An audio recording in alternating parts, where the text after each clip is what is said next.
Hello and welcome. You're watching Earnings Edge with NDTV Profit. I am Mahima Vajrajani. Well, Syrma SGS is in focus on the back of Q3 earnings, and we have with us Mr. J.S. Gujral, MD Syrma SGS, to guide us through how the quarter has gone by and what will be the way forward outlook for the company. Mr. Gujral, welcome to the show.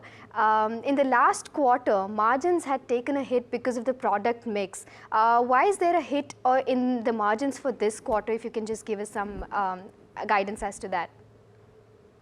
This quarter, the quarter ending 31st December, is not a reflection of the overall yearly guidance and the profitability, both in terms of numbers and EBITDAs. We have seen a push out by 2-3 customers worth about 100 plus crore, 120 crores, which has impacted not only the EBITDAs but also the working capital. But if we see it on a total 9 months basis, we have grown by almost like 48% year comparative to last year. And in fact, in 9 months, we have surpassed the last year's full revenues. And our EBITDA for 9 months stands at 6.6%. And for the full year, we expect that we'll continue to maintain this growth level with a marginal increase in the EBITDA level. And we stand by the guidance which we shared with the markets last time. Okay. Also, in terms of revenue, since you said you're going to maintain revenue at the same levels, growth at the same levels, could you give us the breakup in terms of how your revenue from domestic versus export is, and which of this has grown more in this quarter? The domestic has definitely grown at a higher pace, but exports also has grown by almost like 18 odd percent, from 460 crores to 550 crores these 9 months. And please appreciate, neither America nor Europe is growing at 18 to 20%. So this only points to the penetration of our marketing efforts with the customers, which was seeded in the earlier quarters. It has started paying results. Okay. And do you expect your exports to grow by in the coming quarters? We expect the growth in exports to be maintained at this or slightly higher figure in the coming quarters, because some of the major customers which we onboarded during this first 9 months will start giving results in FY 24-25. All right. As you mentioned, the customers that you've onboarded, in Q2, your order book stood at around 3,800 crores, of which you expected around 3,000 to 3,200 to be executed in the 12 months. Where does this order book stand at currently after the Q3 earnings have come out? And do you still expect to achieve the target of 3,000 to 3,200 execution in the next 12 months, or have you revised that target? The order book as of 31st of December is north of 4,500 crores. So there's an incremental increase of 800 crores in the order book. And the execution, we stand by that. It will be executed out of these 4,500 crores. Almost 4,000 odd crores will be executed in the next 12 months. And then the further orders which come will get it executed during that period. So we have a healthy book of orders as of date. And if we see quarter on quarter, it has shown a jump. Every quarter, the order book position has shown an upward increase. Okay, and also with respect to this order book, could you help me with a breakup with respect to exports and domestic, and which one do you think is more margin accretive for you? The exports is definitely more margin accretive.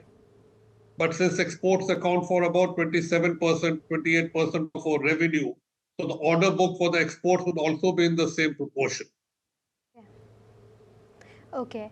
And in terms of capex, out of, I believe you've given a guidance of 250 crores and you'd spend approximately 110 crores in Q2.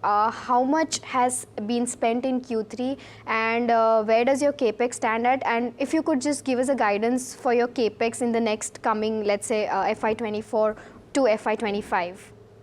See, we have executed capex to the tune of about 600 crores, including the acquisition.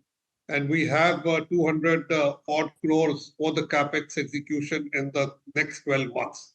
So whether it happens in 12 months, that is by December or by March of 2025, the next capex cycle will be determined by the capacity required for futuristic growth. We are already almost covered for the 24-25 revenues which we are targeting internally. So the capex which we'll do now is essentially targeted for growth towards the end of 24-25 or 25-26. Okay, and since you mentioned capacity, could you just tell us where does your capacity utilization stand at? Okay. Now, just to give you a sort of flavor of the capacity, in EMS industry, the capacity is essentially determined by the surface mount technology placements. And we have grown our capacity in the last 9 months from 3.2 million components per hour to 6.1 million components per hour. So it's almost a 50%, 100% jump, doubling the capacity in 9 months. Now, the current utilization on an average basis across plants. Some plants where new capex has been done would be working at a lower utilization.